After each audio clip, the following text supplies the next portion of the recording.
J'ai une question. Comment on fait pour vivre normalement quand on sait que le monde est dirigé par des forces corrompues? On pourrait carrément appeler ça le syndrome des éveillés. Euh, et je pense que beaucoup vont souffrir de ce mal-là, de ce syndrome.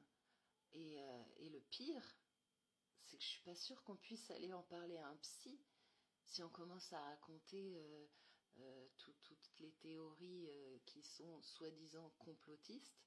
Euh, je suis pas sûre que ce soit très bien d'en parler à un psy. Moi, j'avoue que quand j'ai commencé à creuser et que je suis tombée sur le rapport Kinsey, ça m'a complètement flinguée. Complètement. Je...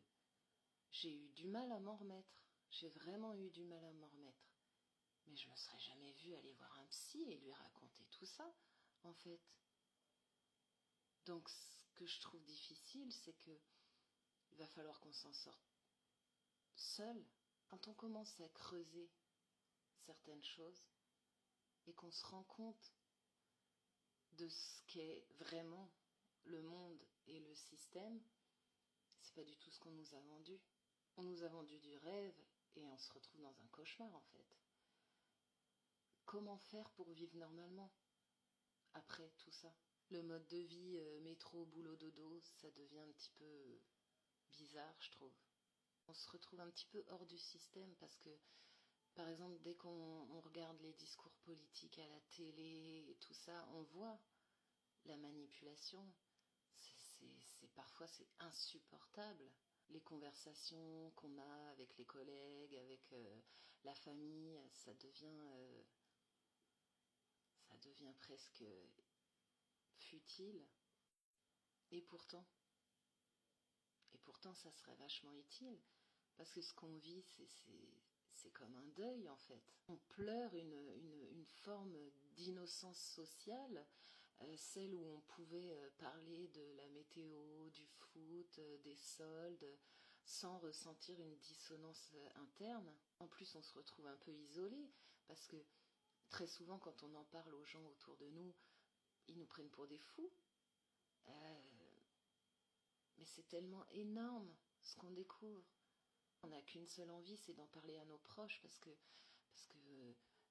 on a envie qu'ils soient sauvés, entre guillemets, on a envie qu'ils sachent la vérité. Mais quand on sait que si tout le monde savait, alors on pourrait peut-être faire quelque chose. Mais la majorité préfère rester endormie. Ce que je vois, c'est que ça provoque beaucoup de dépression, en fait.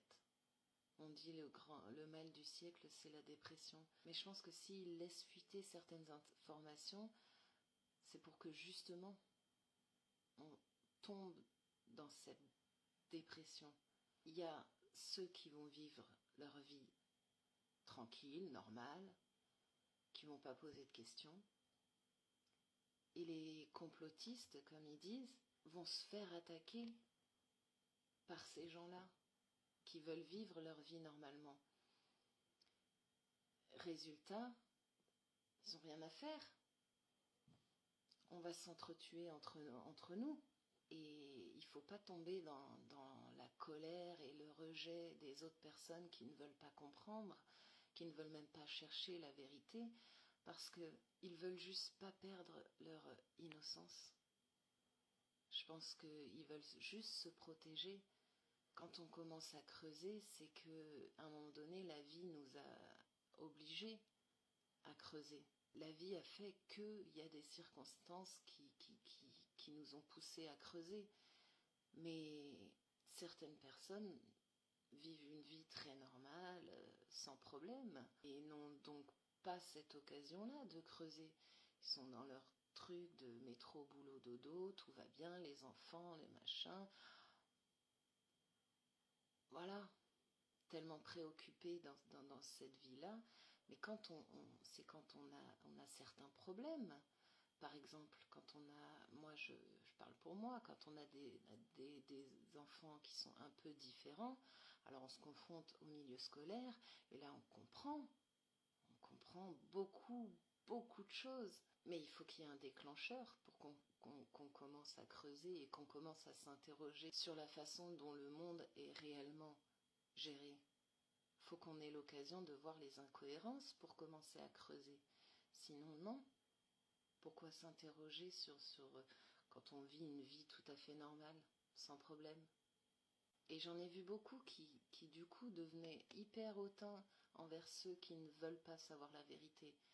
Mais faut pas tomber dans ce piège-là, ça c'est le piège de l'ego. C'est pas parce qu'on en sait plus qu'on doit traiter les autres comme de la merde en fait.